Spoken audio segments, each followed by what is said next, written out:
老师推开仓库门，不料竟看到了震惊的一幕。Oh my God, Cody! Go find Principal Flock now!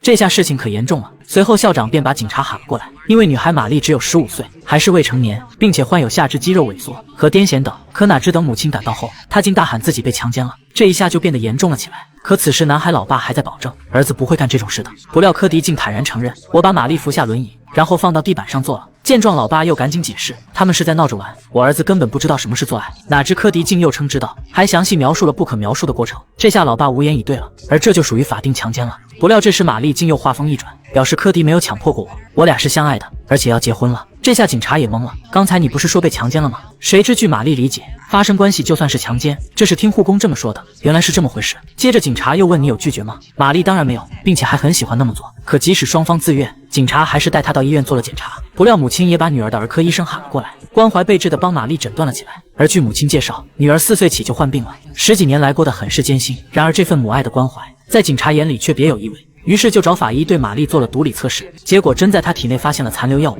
可这些药物不是治病的，而是起相反作用的，并保证绝不是医生开错了。因此如果是蓄意的，那这就是医疗事故了，并且很可能涉及儿童虐待。而这与警探猜测的一样，看来事态真的升级了。随后他们就来找了母亲，首先告诉她不起诉科迪了，毕竟俩人像是两厢情愿。对此母亲也认同了。哪知接着就话锋一转，就问起了玛丽用药的问题。明言我们已经做了毒理测定，发现她体内有几种药物混合服用后能引发癫痫，结果母亲并不知情，并解释我一直在网上找新疗法和替代药物，可能是疏忽了，没有及时发现药物相生相克，同时保证会找医生调整药方的。对此警察不置可否，但却没有放弃追查，接着就来找了玛丽的儿科医生。可医生怀疑是之前其他医生搞混了，才给玛丽开错了药。然而警察却不信，见状医生又解释，我才给玛丽当了2年医生，如果家长到这来告诉我孩子的病史，我肯定会相信他们。言下之意，警察也明白了，医生全听家长的，他们说孩子有什么病，医生就会按什么治。于是俩人决定去查玛丽的用药史，结果竟吓了一大跳。他们居然发现，这些年玛丽辗转了6个州求医，这么多医生开出了各种五花八门的诊断，用了50种不同的药，外加至少10次手术。These doctors to blame? No, because the mother is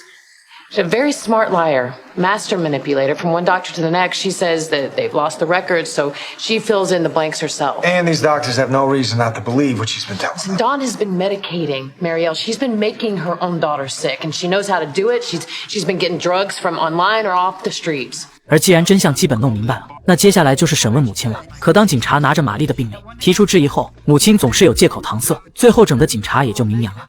Your daughter's medical records, her files, show that you weren't looking for doctors who could cure Mariel. You were looking for doctors who would agree with you, who would say that she was sick. No, I'm a good mother.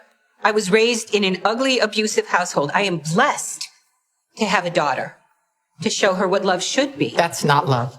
That's what you wanted, not what he wanted. I just want my child to be well, healthy, happy. That's all I've ever wanted. Can you understand that? Yes, but you are hurting her. 结果母亲被怼得恼羞成怒，不管不顾就要强行带玛丽回家去，然后她就冲到大厅，大声喊叫起了女儿，而玛丽也闻声走了出来，场面一时陷入了混乱。哪知就在这时，玛丽因为过于激动，竟然癫痫发作了，情况立马危急起来。警察则赶紧呼叫了支援，结果法医诊断，正是玛丽体内的过量药物混合作用，才导致了癫痫发作。不过现正在恢复，而且报告显示她并没有肌肉萎缩症，也没有癫痫，一切都是母亲故意造成的。因此母亲被强制做了心理评估，而在心理医生的引导下，她承认小时候遭到过继父的虐待。Sometimes I would act like he hurt me worse than he did. Then Mom would let me stay home from school. Just us. You taught yourself how to manipulate authority. Learn self-preservation. Why do you think you gave Mariel the meds that caused your seizure? I wanted someone to see that she was sick, to treat her.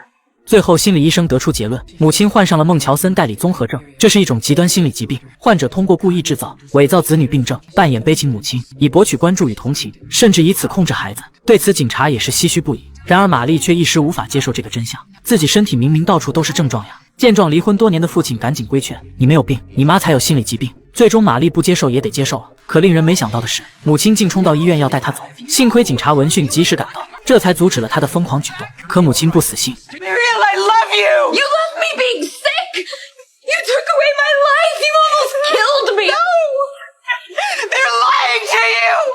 I'm the only one who knows how to take care of you! 母亲实在是病得不轻，最终被强行带走了。不料却也因此埋下了隐患，因为不久后警察就接到了一个坏消息，居然是玛丽打来的。随后他们就紧急赶了过去，结果竟看到母亲躺在地上。等查看一番后，发现她早已没气了。而一旁的玛丽也坦白，是我杀了她。于是事情又变得复杂起来了。事后玛丽表示，由于担心母亲再次伤害自己，所以我就主动去找她，只是想让她不要再管我了，并且我认为带了锤子做武器的话，她就可能听我的了。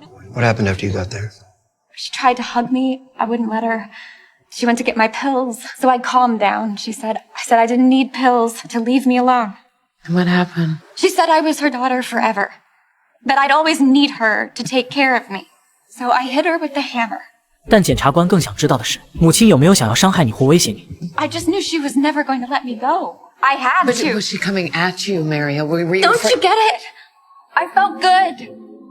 I was in control for once, not her. 此时大家也听明白了，玛丽当时并没受到威胁，那这就属于故意杀人了。检方不得不起诉她了。接着很快就开庭了。首先法医作证，根据现场判断，母亲被第一锤打倒后就失去了行为能力。再根据飞溅的血迹来看，随后玛丽又补了2锤，这明显就是故意了。但律师的论点则是，玛丽体内混合的药物可能导致她意识模糊和判断力缺失。法医虽然承认有这可能，但也明言事发前玛丽已经进行排毒治疗了。不料律师立马又反问：“你之前处理过孟乔森代理综合症案例吗？”结果法医没有。于是律师有理由质疑，没有依据证明多久才能排尽毒素。对此法医只能认同，也就证明了律师反驳有理。见状，检察官赶紧继续提问。根据现场来看，玛丽是否属于正当防卫？答案当然是否定的，而这就足够了。接着第二位证人是心理医生，律师询问玛丽是否有应激障碍或精神分裂，他想以精神病为玛丽脱罪。不料医生证实有，但也明言玛丽知道是非对错，她对自己的行为后果很清楚。哪知律师并未就此放弃，随后又出示了证物，是国家精神疾病诊断与统计手册，以及玛丽在网上查到的孟乔森代理综合症相关研究，这些都显示母亲的病很难被治好。还有一份物证则是国家刑法，上面规定了母亲的过失伤人罪，